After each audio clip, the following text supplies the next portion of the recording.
Bonjour à vous. Comme d'habitude, si cette vidéo vous a plu, un petit pouce, un abonnement. Aussi, n'hésitez pas à partager mes vidéos afin que cette chaîne soit mieux connue. J'ai d'autant plus besoin de vous que je suis très invisibilisé par YouTube. Alors merci encore à tous pour tout cela. Alors le sujet de cette vidéo va être l'Arctique, un immense sujet qui malheureusement n'est jamais évoqué dans les médias et pourtant ce sera, selon moi, le grand sujet de l'avenir. Pourquoi? Parce que l'Arctique, il y a énormément de ressources et la Russie l'a bien compris depuis fort longtemps déjà.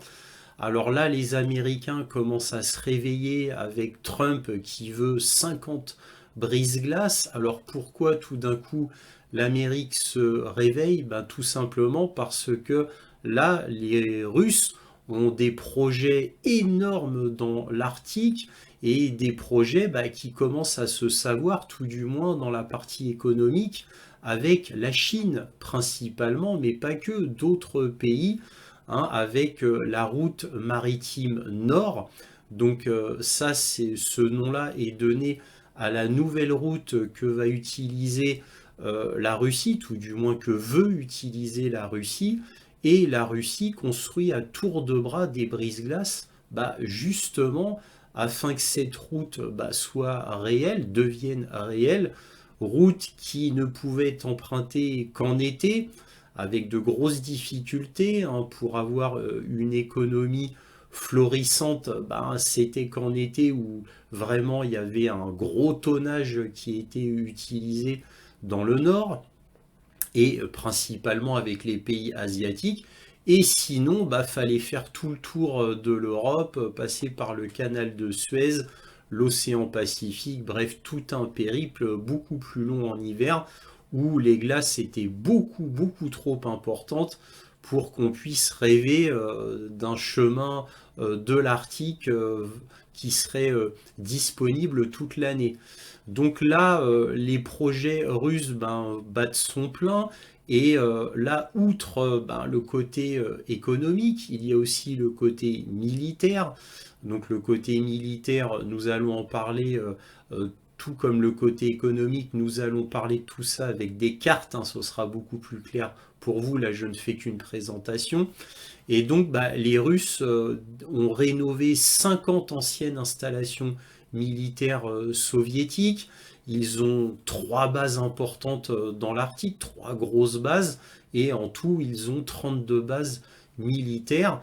Et là, il y a un nouveau partenariat avec la Chine afin d'avoir une route commerciale qui soit empruntée toute l'année. Donc, comme je le disais, énormément de brise-glace commence à apparaître en Russie, principalement là des brise-glaces nucléaires, hein. Donc il y a 7 nouveaux brise-glaces de dernière génération nucléaire pouvant briser jusqu'à 3 mètres de glace. C'est absolument énorme.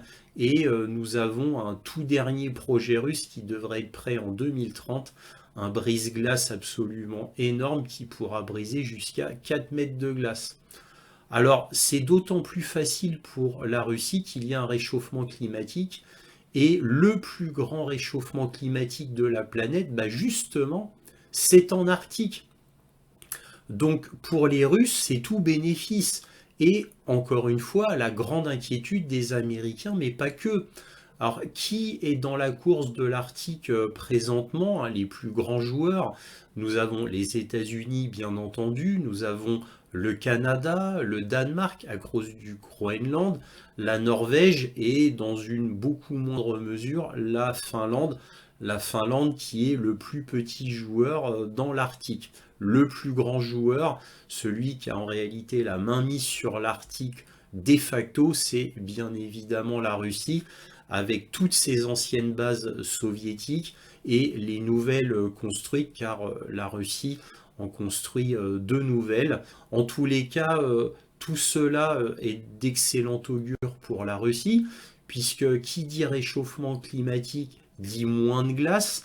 Donc ce sera plus facile pour la Russie de faire cette route maritime nord afin d'avoir un énorme commerce à l'année, aussi bien côté Chine, c'est-à-dire vers l'Est, que côté Europe vers l'Ouest. Donc au niveau économique, c'est absolument énorme pour la Russie et, disais-je, avec les autres concurrents, mais ça se passe principalement dans les eaux russes.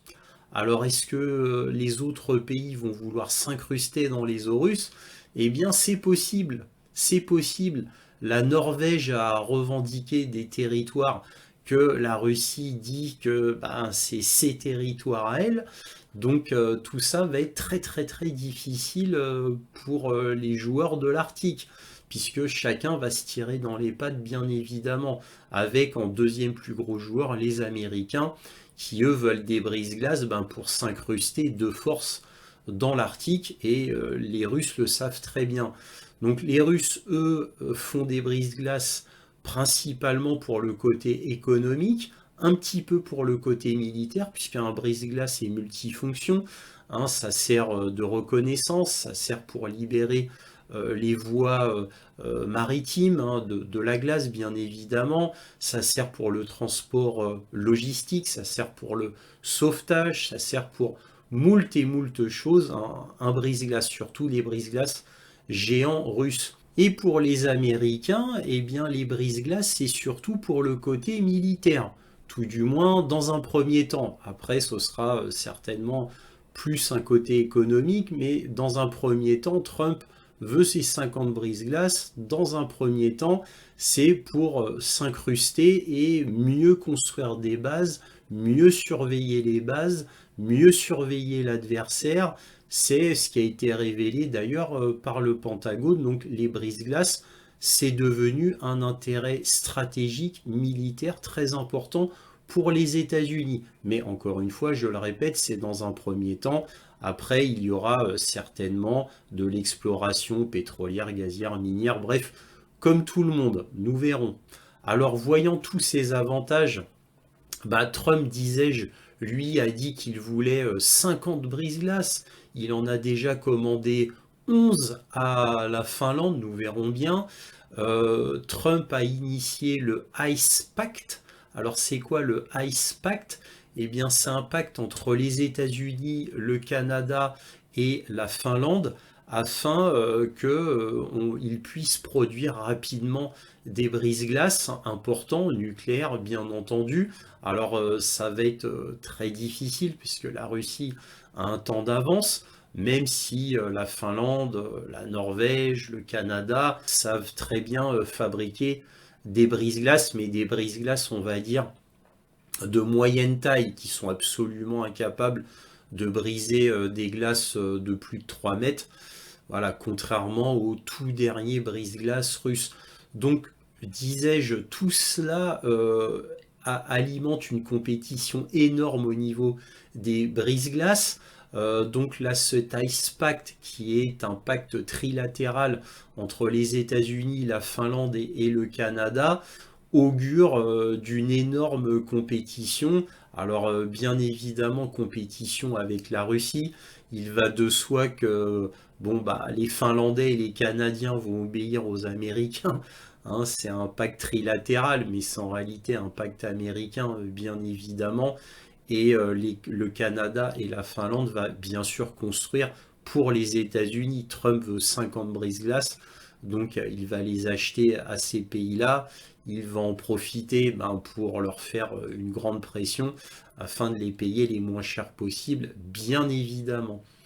Donc tout cela augure de tensions, d'escalade dans l'Arctique, évidente, bien évidemment, ne serait-ce que bon, pour le côté stratégique militaire, bien évidemment, l'Arctique est stratégiquement très très important. C'est pour ça qu'il y a déjà des radars de détection précoce contre les missiles stratégiques russes déjà implantés en Alaska et au Groenland, hein, donc bien évidemment des radars américains depuis très longtemps.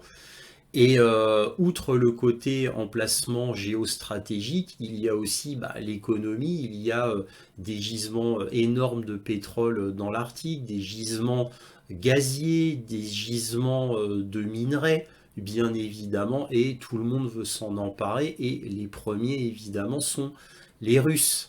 Donc le réchauffement climatique aide cette exploration minière, gazière ou pétrolière, mais ça reste encore extrêmement difficile. Et petit sujet subsidiaire, à cause du réchauffement climatique, il y a d'énormes surfaces de terres agricoles en Russie qui deviennent tout d'un coup utilisables. Alors nous verrons bien s'ils en profiteront rapidement ou non, mais ce réchauffement climatique profite à plein à la Russie. Bon, maintenant on va regarder les cartes ensemble. Voici une carte claire qui tout d'abord nous montre les protagonistes principaux avec la Norvège, la Finlande, le Danemark avec le Groenland, le Canada, les États-Unis et la Russie. Les points rouges, ce ne sont que quelques bases russes, hein, les bases russes principales, mais comme je l'ai déjà dit en introduction, il y en a en réalité 32. Bref, donc là, comme je le disais, c'est une carte qui est très claire.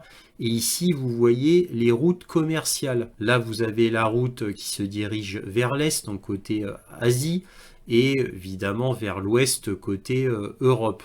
Donc là, ça vous donne une image générale de la situation.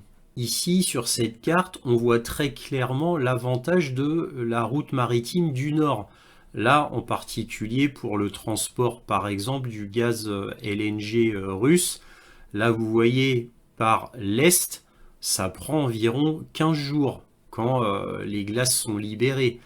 15 jours, route du Nord. Et si les glaces sont trop importantes, il faut aller vers l'Ouest pour alimenter l'Asie. Et là, c'est 30 jours, c'est-à-dire le double. Donc vous doutez bien que commercialement, économiquement, le fait d'avoir une route libre toute l'année, donc cette fameuse route maritime du Nord, eh bien c'est un potentiel économique fantastique pour la Russie. C'est pour ça que la Russie rouvre plein de bases militaires, en crée de nouvelles pour éviter d'être embêté par la concurrence, mais aussi pour aider grandement son économie, parce que avoir une route comme ça libre toute l'année, économiquement, c'est un plus gigantesque. Alors vous vous doutez bien que la Russie ne reculera devant rien pour avoir cette fameuse route maritime du Nord. Alors voici une autre carte qui vous montre les trajets commerciaux des méthaniers, donc transportant le LNG, alors LNG en anglais, GNL en français, et vous pouvez voir en kilomètres, hein, côté ouest, hein, c'est 21 000 km à peu près, et côté est, c'est 13 000 km à peu près, hein, pour alimenter principalement la Chine ou les pays d'Asie, on va dire. Bref, là c'était simplement pour vous montrer plus clairement avec les distances. Et je finirai sur une dernière carte qui vous montre tout l'intérêt des protagonistes pour l'Arctique. Et comme cela est dit ici, l'Arctique, un espace hautement stratégique.